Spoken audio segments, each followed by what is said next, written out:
धन्यवाद सेक्रेटरी साहब, हमारे सिरसा अनाज मंडी के प्रधान हरदीप सरकारिया जी और सम्मानित अन्य पदाधिकारी, हमारे वाइस प्रेसिडेंट, सेक्रेटरी, कैशियर साहब, सभी मंडी के मेरे सीनियर आरती बंधुओं, जवान, नवयुवक साथियों, मजदूर भाइयों और अगर अकाउंट सेक्शन से, अगर एसोसिएशन से बंदे आए हैं तो उनका भी मैं बहुत बहुत स्वागत और धन्यवाद कहता हूं।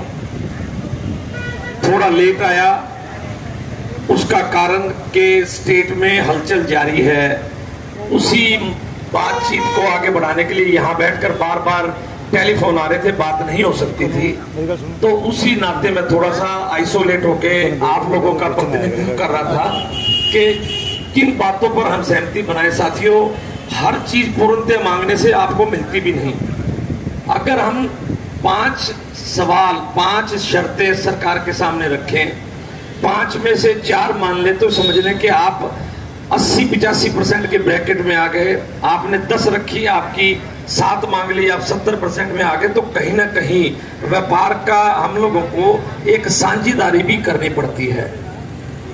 तो मैं आज आप लोगों को थोड़ा सा बता दूं कि आज लगभग सरकार के साथ हमारे उच्च अधिकारी जो हमारे स्टेट के रिप्रेजेंटेटिव हैं, उन्होंने सहमति का निर्माण करने की प्रक्रिया में है।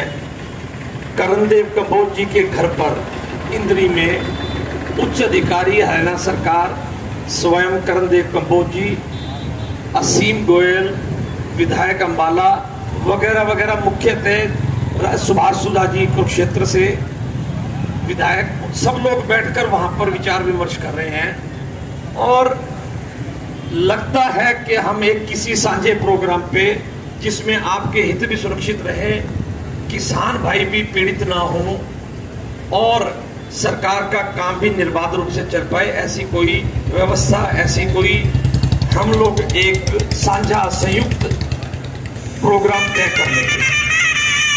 जैसे ही वहां सबको समुचित रूप से प्रेषित किया जाएगा। मुख्यतः मांगे क्या क्या हैं हमारी? जो 2 लोकल मांग हमारी सिरसा मंडी की है, उसमें से एक मांग तो हमारी मानी गई।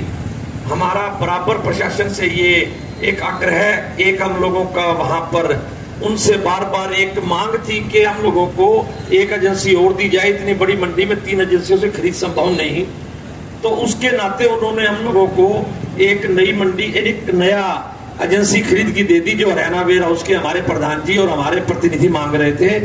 उस बात को सरकार ने माना और मंगलवार की परचेज हमारा हरियाणा वेयर हाउस हमारी मंडी में करेगा। जो दूसरी मुख्यतः मांग हमारी यहाँ की थी भी, हम लोगों को जो बकाया एफर्ट की तरफ हमारा ट्रांसपोर्टेशन का पैसा है, उसमें हम लोगों को पैसा हमारा दिया जाए। 1 साल से हम भटक रहे हैं बुरी तरह से, बार बार डीएम के पास जा चुके, तो उसके बारे में ज्यादा बात तो हम लोगों के प्रधान जी बताएंगे, परंतु जैसा मुझे पता है उसके लिए डीएम साहब पर पूर्णतः दबाव आ चुका और वो जल्दी ही एक मीटिंग बुलाकर इसका समाधान करेंगे। हमारी मंडी की इन मुख्य समस्याओं के अलावा जो स्टेट लेवल की समस्याएं थी, उसमें साथियों सबसे बड़ा हम लोगों का जो संकट था, वो संकट था कि हम लोगों को वो ई खरीद के सिस्टम में जोड़ना चाहते थे। आपको प्रतिदिन आई और जे फॉर्म अपलोड करने थे, उसका हम विरोध कर रहे थे, जिसका के समाधान आपको निकट भविष्य में जल्दी ही मिलने जा रहा है। शायद आपको पुराने सिस्टम से इस साल काम करने दिया जाएगा। घोषणा, सहमति, आदेश जो प्रधान जी का आएगा वो मिल जाएगा, परंतु मैं बहुत आशावान हूं। जैसी मेरी आज लगभग 2 घंटे से लगातार उनसे बात हो रही है, उसमें इसमें लगभग सहमति बन चुकी।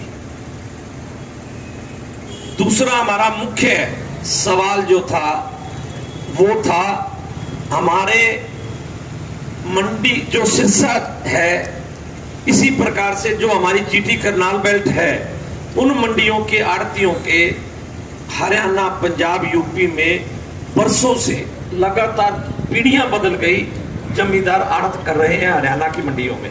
उनके अनाज का क्या होगा, उस पर भी लगभग सहमति साथियों बन चुकी है। हम लोगों को पूर्वतः वर्षों की तरह से ही आगे हमारे वही जमींदार आकर माल बेचने में सक्षम होंगे। उससे कोई दिशा निर्देश अगर साथ में लगेगा कि जैसे भी वो अपना आधार कार्ड ले आए या अपना कोई पहचान पत्र ले आए, ताकि ये जरूर सरकार को एक चिन्हित प्रश्न है कि व्यापारी माल दूसरे स्टेट से आकर हमारे यहाँ ना बिके। जमींदार के माल के लिए आपके जमींदार जो वहां आड़ती हैं उनका माल बेचने का समाधान भी निकालने के प्रयास हो चुके हैं और वो लगभग संपूर्ण है। तीसरा हमारा मुख्यतः प्रश्न था कि बीसीपी के माध्यम से पूर्वतः कार्य हो, ये सारी परचेज वगैरह हो, उसमें सरकार के साथ वार्ता चल रही है, गतिरोध है, उसमें बहुत भारी। लखविंदर जी का स्वागत है, आप हमारे बीच में आए, आपका बहुत बहुत स्वागत।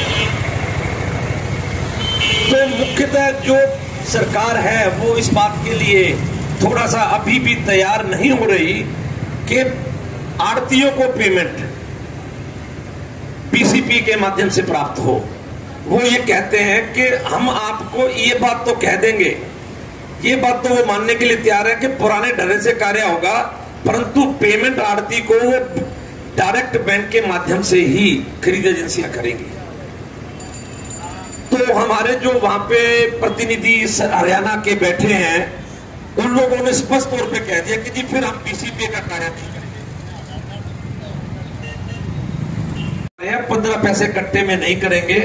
वो 15 पैसे प्रति बैग के हिसाब से साथियों क्या क्या हरियाणा सरकार चाहती है आपको पता ही है, जिन्होंने कार्य किया है कि बारदाना एजेंसी से रिलीज करवाना, बारदाना बांटना, उसकी टाट पत्ती का वापसी करना या उसका पैसा एजेंसी को देना, उसके बाद बिल का रेज करना, बिल का जो है जो माल भरा है उसकी कटौती की जिम्मेदारी भी पीसीपी की है 15 पैसे प्रति बैग में। तो उसके लिए हमारे सभी हरियाणा के पीसीपीए का कार्य करने के लिए हमने क्लियर तौर पे मना कर दिया और सरकार के जो है वो गले में एक हड्डी, एक फांस, एक कोड़ किल्ली वाली बात बन गई कि इस कार्य को कौन करेगा। एजेंसियां बिल्कुल तैयार नहीं है, ना उनके पास इंफ्रास्ट्रक्चर है, ना उनके पास स्टाफ है कि वो किस प्रकार से इसका कार्य करेगी। परंतु इसका भी बड़ा एमिकेबली और सबके हित में इसका भी एक हम लोग सॉल्यूशन, एक इसका हल हम निकालने जा रहे हैं, इसी प्रयास में है। तो इन्हीं सभी मांगों को लेकर हम लोगों की हड़ताल और रैली जो हमने निर्धारित की हुई है साथियों, इसमें कोई दौरा नहीं कि इस सरकार को पता चल चुका कि हम सब आड़ती आज एक सूत्र में पिरोए हुए हैं। कुछ मंडियों में राजनीतिक दबाव के तहत या किसी कारपोरेशन के चेयरमैन के तहत या अन्य किसी दबाव के तहत कुछ मंडियों में कार्य अपने आड़ती भाइयों के माध्यम से करवाने का प्रयास किया गया और हुआ भी। अखबार में आप पढ़ रहे हैं, मैं कहूं कि ऐसा नहीं होगा तो ये गलत है।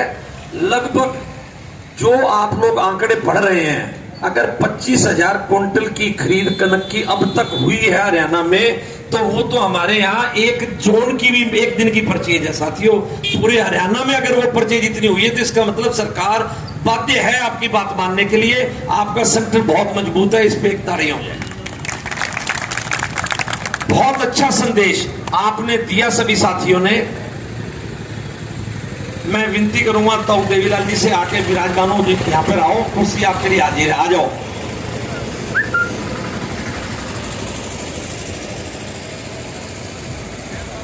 तो साथियों, अगर कोई नजदीक की मंडी, कोई परचेज सेंटर, कहीं पर अगर कोई एक आध आड़ती, एक आध कोई दुकानदार वहां के कार्य कर रहे हैं तो उसके लिए आपको कतई विचलित होने की जरूरत नहीं।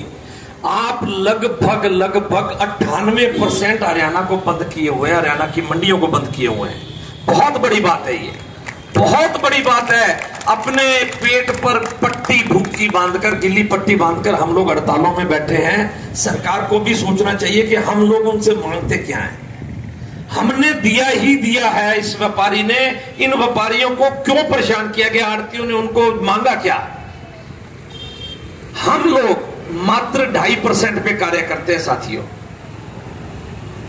2.5% भी हमको परचेजर देता, उसके एवज में हम कितनी सुविधाओं का निर्माण करते हैं। हम एक किसान भाई के लिए क्या क्या सुविधाएं जुटाते हैं, ये आपको पता है। अपने मुख से इस माइक से बताने का कोई फायदा नहीं।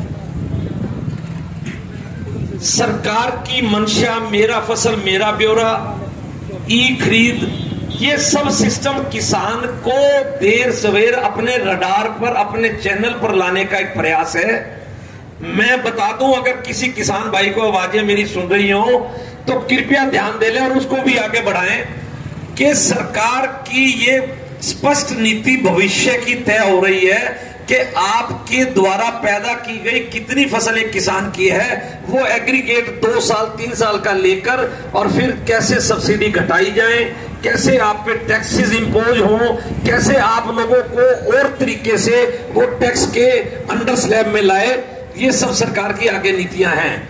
उनके जो सरकारी एजेंसियों द्वारा दिए गए आपको कर्ज, उनकी रिकवरी, उनके ब्याज, सब कुछ वो लोग अटैच कर देंगे इन पोर्टल से, और ठगे हाथ आप खाली हाथ देखते रह जाओगे कि किस प्रकार से किसान भाइयों को मूर्ख बनाया गया, किस प्रकार से किसान भाइयों को वो लोग परोक्ष रूप से, अप्रत्यक्ष रूप से अपने रडार पर ले आए। साथियों, ये सिर्फ धरना, ये प्रदर्शन, ये नो डेलीगेशन, ये किसानों के प्रतिनिधि हम भी हैं। केवल हम व्यापारी आड़ती अपने हित की बात नहीं कर रहे, हमारे हित में आपके हित भी जुड़े हैं।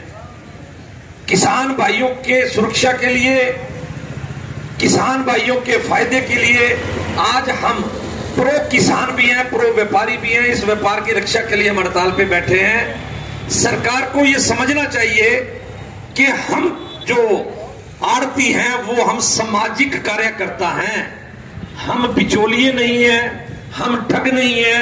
हम आड़ती एक समाज का निर्माण करते हैं, एक व्यापारिक स्थितियों का निर्माण करते हैं, जिसमें सरकार को हजारों करोड़ रुपए का सालाना रेवेन्यू मिलता है। अगर सरकार को लगता होता कि हम आड़तियों के बिना कनक तोड़ सकती, तो साथियों आपके पास कोई वार्ता को नहीं आता था। सरकार असक्षम है, सरकार अधूरी है हमारे बिना, परंतु फिर भी वो हमारे वजूद को मानने को तैयार नहीं। आपकी इस हड़ताल ने, आपके इस मजबूत संगठन ने सरकार को जता दिया, बता दिया, समझा दिया कि हमारे बिना सरकार जो है नगण्य है। धन्यवाद साथियों। हमारे मुख्यमंत्री एक अत्यंत शरीफ और ईमानदार मुख्यमंत्री है, ये बात मैं कहता हूँ, पर उनकी असमझ, उनकी नासमझी के कारण ये जो उच्च अधिकारी हैं ये इस रिश्वत का निर्माण कर रहे हैं। मुख्यमंत्री जी, इस पे आप गौर फरमाएं। दूसरी मुख्य बात, किस किसान हित की बात करते हैं? किसान की सरसों तो इनसे खरीदी नहीं जा रही। आपके पास क्या कोई एक भी किसान कंप्लेंट लेकर आया कि जिसकी फसल आड़तियों के माध्यम से बिकी हो और उसको भुगतान प्राप्त नहीं? इस चैनल के माध्यम से मैं पूछता हूं इस सरकार से, हम सब आड़तियों का हरियाणा में राइस एक्सपोर्टर की तरफ 2500 करोड़ रुपए से ज्यादा डूबा हुआ है।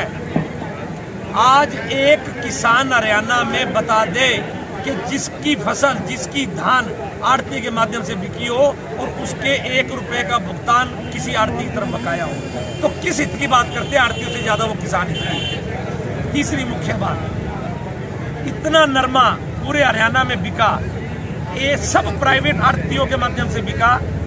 एक किसान इस सीजन का कोई कंप्लेंट कर दे कि उसको उसके नरमे की बिकवाली का भुगतान ना मिला हो, तो फिर इन आड़तियों की नीयत पे इस सरकार को शक क्यों?